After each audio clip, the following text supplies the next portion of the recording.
they're in the ISP level. But bad people who want to hurt you for financial reasons can absolutely take advantage of these. Develop anti-cheat software.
Associating itself only with Genshin Impact or Honkai Impact 3rd like it is supposed to.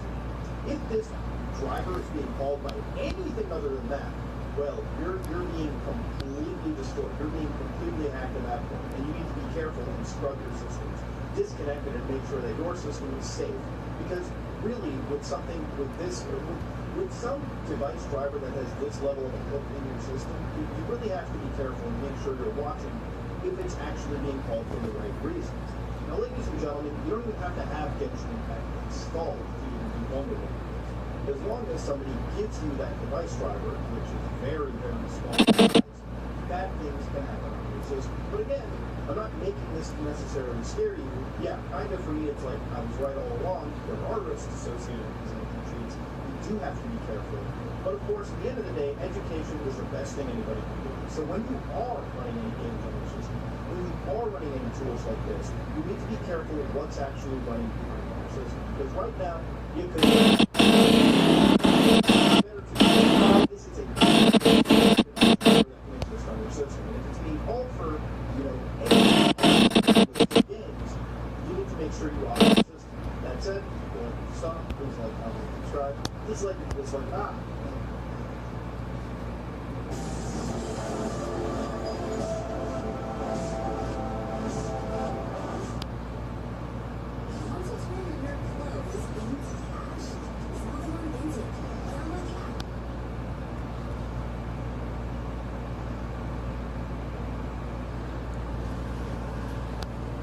Forged in grease, casted by cupcakes and sprinkles, there lives one monster that prowls around schools across the nation. He's weighing in at 650 pounds, so damn fat, not even TLC pick him up off the bench. This obese semen demon of grease got caught chasing after someone's niece one too many times. Such as sizzling up his fried bacon, and the one fateful day he almost shot out a school in the name of science. And who can't forget his conservative talks about guns, even though this motherfucker already packing up the front door of the fucking fresh time market and scared. It's crazy that NLE Wapo over here is even into politics. The only left and right I thought this motherfucker knows was the size of a Twix bar. I'm sure he made plenty of appearances in the city council talking about the Eagles and why the age of consent should be lowered. But I'm sure many of you know him as the Crusader of Cupcakes. His name is EDP445, and about a year ago he decided to make a career-ending choice of driving 2 hours to mass visits and class kissers with who he thought was a 13-year-old girl. And after he got done striking her with Sam Pose, offering a fist bump to the catchers, he casually told him that he didn't drive 2 hours to fuck a 13-year-old. He was actually there for a cupcake. He was so insincere and acted like what he did was just a common error one might make on a lazy Sunday. He just took a simple long turn and almost slid right into a child's asshole. Something that happens to the best of us. Oh, well, I thought in the DMs, the decoy said I'd get some vanilla on my bar chocolate, how it goes, typical conversations at the bakery, and my hunger was so unfashionable that I told the baker that I wanted to fuck him, and sent him a pick of my chocolate ass day. You guys have bread filled with other shit? If you want to But the glove go gabba lab yo gabba gabba and the meth lab ass motherfucker basically admitted everything of him literally asking for sex, and even going as far as sending the decoys pictures of his own spooky dookie as a form of flirting. That was another highlight of his life that paved the legacy he owns today. He told the miner that he was about to munch down on a few street tacos and then proceeded to say he took a mean ass shit in the toilet. And I guess if the girl wanted to discredit his work or didn't believe it, EDP decided to send a picture of his sharp arts to the girl as confirmation, just so she really knows that he really on the wrong two rocks. So it was a wild journey, and during that confrontation, he basically tried to justify everything he did, and when the predator hunters threatened to call the police, he broke down into tears, started stumbling around like Mr. Krabs when he hit his foot on the damn pebble, rolled over the fucking wall looking like a Rod Wave album cover. Then Happy Feet tucked in his meat, waddled back to his car, popped 2 tires when he got in because the vehicle couldn't gain his own weight. Then he drove off into the sunset and returned back to the sperm sanctuary, never to be seen again. It's the exact fucking opposite of what happened. This is why I'm here today, to go after AC or after Cupcake on the EDP timeline and document what he's been doing on the day-to-day life after this whole confrontation. And that motherfucker can't run or hide, so it was really easy to catch up to what he's been doing, what moves he's been making, what jobs he's owned, and what platforms he's also been turned on ever since that. So ladies with big strap on, to make sure everybody stand up, get as uncomfortable as possible as we deep dive down into the ass shaft and hip flaps. This motherfucker was trying to complete the Pokédex of number 8 sets. That's why his big bubble got a shape like a it's his body. Flat ball. Now, when he was exposed 8 times in the past, pretty much chasing down every kid like this motherfucker was a Baba dude on Weight Watchers, but even after he was exposed not once, not twice, but 8 times for talking dirty to girls that struggled to sing the alphabet, he went to YouTube for his official apology, but he might as well upload another video of him vlogging because he seems more sincere in that than what he has in defense. So he no pussy having ass, people when they be having ass bitches, set up a fake account and my dumb ass fell for it.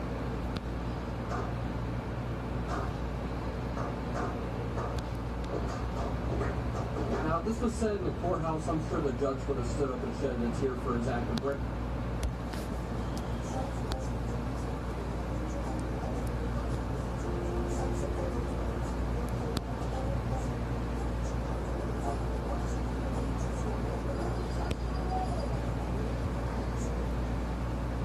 Because he had no shame. The case literally opened and closed in a matter of 10 seconds. But the thing was, nobody really cared. Apparently 7 minors was okay, but 8 is where EDP crossed the line, because that's how his legacy exploded. With the combination of all these things mixed into the pot, the big-ass power couple was caught chasing after underage girls. Townville was in trouble, and Mr. McDougal here wasn't making anything better. The risk of sentence for a bitch that can't even have her period is quite cobbywobbles, if you ask me, especially the horny texting to send the decoy that sounded like if Shakespeare was trying to shake his spear out. I thought bro was Robert Frost the way he was constructing his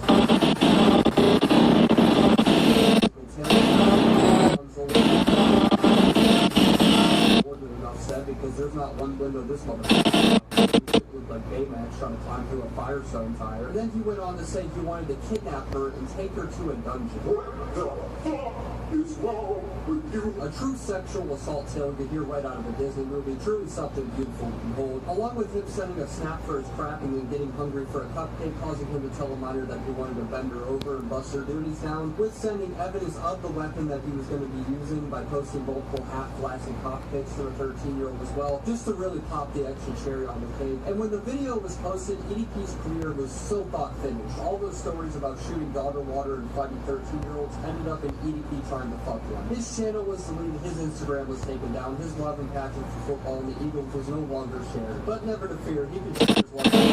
He'll be a great wide receiver in prison. I'm sure he'll be spreading some damn Eagles up in the jail cells. So it was thought that even though he couldn't run or physically hide, that he was gone and gone for good. Another predator that became extinct. So after about a week of silence,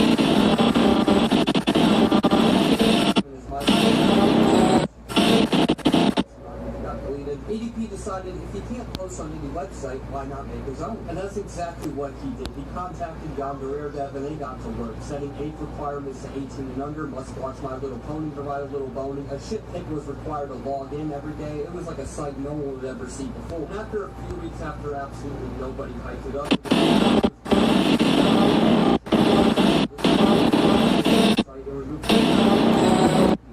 the best part is the site is still visible to this day. All it says is just coming soon. EDP, I don't think, can help but have the most unsettling pictures for his graphic design. It sure looks like if Stephen King was hired to make a new character for the document, it would actually take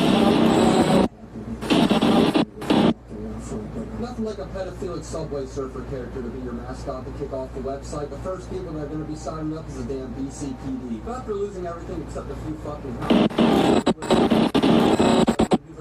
witness for Holiday Inn.